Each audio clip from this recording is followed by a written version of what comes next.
안녕하세요. 아이디어창 김창득 변리사입니다.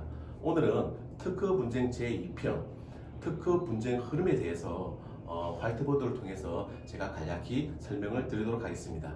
자, 먼저 특허권자가 있습니다. 특허권자가 있고 그 다음에 상대방 실시자, 아주 침해 인지는 확실하지는 않지만 침해로 추정되는 자, 우리 실시자라고 부르는데, 실시자가 특허권에 해당되는 제품을 판매하거나 생산하는 경우 권리자가 제일 먼저 통상적으로 주장하는 것이 권리 주장을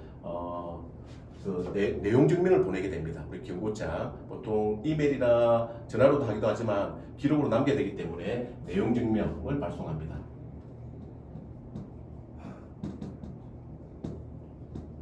내용 증명 내용에는 메시지가 굉장히 강력합니다. 지금부터 침해 행위가 이루어질 경우 7년 이하의 징역에 형사고소도 가능하고, 그 다음에 손해배상 이런 것도 청구한다고 메시지를 강력하게 통지를 하게 되면 실시자 입장에서는 상당히 당황하게 되는데, 이때 너무 당하지 마시고 주변의 변리사분 통해서 상담을 받는 것이 제일 중요합니다. 보통 통상적으로 대응하는 절차는 실시자 입장에서는 어떻게 대응하냐면, 여기서 내용 증명에 명시된 그 특허권의 존재하고 우리 제품하고는 침해가 아니라고 비침해 주장을 보통 많이 합니다. 만약에 침해라고 판단되는 경우에는 그건 가능한 빨리 그 침해 행위를 중지하는 게 맞고요. 근데 보통 너무 이렇게 적극적으로 침해를 인정을 하거나 보통 그러지 않습니다. 상대방 입장에서는 비침해를 주장을 많이 하게 됩니다. 이렇게 비침해 주장과 동시에 권리자 특허권의 특허가 정확히 우리 제품이 침해한다는 내용을 입증을 해라고 클레임 차트를 요구하기도 하고, 좀 더 구체적인 내용을 또 요구를 합니다. 그러면 권리자 입장에서는 1차 경고장 이후에 2차 경고장도 보내게 됩니다. 서로 이렇게 서신을 주고받는 과정을 좀 거치게 되는데, 경고장 수준에서 서로 주고받고 하다가 사안이 해결되는 경우도 있습니다.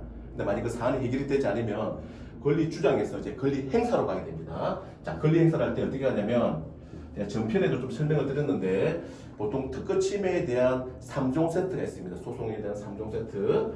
처음에 형사고소를 하고, 그 다음에 보통 가처분, 본안 소송에 해당하는 손해배상 청구를 이걸 3종 세트라고 그러는데, 보통 세 가지를 동시에 보통 청구를 하게 됩니다. 이렇게 되면 실세 입장에서는 권리 행사를 받게 되면 상당히 당황하게 되고, 어떻게 난감한 상황이 빠질 수 있는데, 당장 판매되는 제품도 준비를 해야 되나 어떤 온갖 걱정이 다 생길 겁니다. 그때 너무 당하지 마시고 차분하고 냉정하게 법적으로 동등하게 대응을 해드리면 됩니다. 자, 어떻게 보통 대응을 하냐면, 상대방 실시자 입장에서는 원천적으로 특허권을 소멸시키기 위한 무효심판을 청구합니다. 무효심판. 통상적으로 심판 청구 이런 식으로 흘러갑니다. 무효심판 또는 내 판매하고 있는 제품이 상대방 권리자, 특허권자의 권리에 포함되지 않는다는 권리 범위의 확인을 구하는 심판, 우리가 정확히 소극적 권리 범위 확인 심판이라고 그러는데, 권리 범위 확인 심판. 자, 일반적인 소송 같은 경우는 민사소송에서 이루어지고, 형사고소는 관할 경찰서, 그다음에 검찰로 넘어가겠지만, 가처분 손해배상 청구는 일반 민사소송, 민사법원에서 이루어지고, 무효심판과 권리범위 확인 심판은 대전에 있는 특허심판원에서 판단을 합니다. 그래서 과거에는 소송 진행 중에 상대방의 대응으로서 무효심판과 권리범위 확인 심판이 청구되면 소송을 일시 중지시키고 이 결과를 기다리는 경우도 있는데, 최근에 법원의 추세를 보면 판사분들이 직접 이 결과를 기다리지 않고 바로 가처분이나 손해배상 청구를 바로 판단하기도 합니다. 참고하시기 바랍니다. 자, 무효심판이 근본적으로 가장 강력한 수단입니다. 우리 실시자 입장에서는 권리범위 확인 심판은 그거보다는 약간 좀 법원을 우리가 기속하는 그 수준은 좀 약간 낮다고 보시면 되는데, 또 통상적으로 무효심판과 권리범위 확인 심판을 청구하게 됩니다.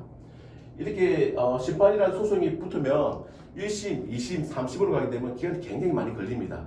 보통 그 사이에 서로 이렇게 특허권자 입장에서는 우리 특허가 무효가 될 것 같으면 소송을 취하하기도 하고, 실시자 입장에서도 무효심판도 되지 않고 소송도 질 것 같으면 화해, 제스처를 또 보냅니다. 그래서 예를 들면 오케이 당신의 특허권에 대해서 침해를 인정하고 대신에 로얄티를 지급해서 계속 나는 쭉 비즈니스를 좀 이용하도록 이어서 하도록 하겠다라고 서로 간에 합의점을 찾을 수도 있습니다.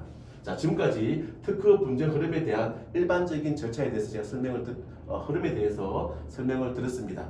자, 특허 분쟁은 남의 일이 아니라 사업을 하시는 분은 내가 그 당사자가 어찌 될 수가 있기 때문에 그럴 경우에 소송하는 입장에서는 소송 비용과 시간이 많이 들기 때문에 전략적으로 소송을 진행할지 말지에 대한 사전에 충분히 검토가 이루어져야 되고 시시자 입장에서는 자기 제품을 비즈니스를 지금 진행하고 있는 상황이라고 한다면 이걸 당장 중지를 하기보다는 변리사나 전문가를 통해서 향후에 어떻게 대응을 해야 될 것인가 충분히 상담을 받고 진행하는 것이 아주 중요하다고 하겠습니다.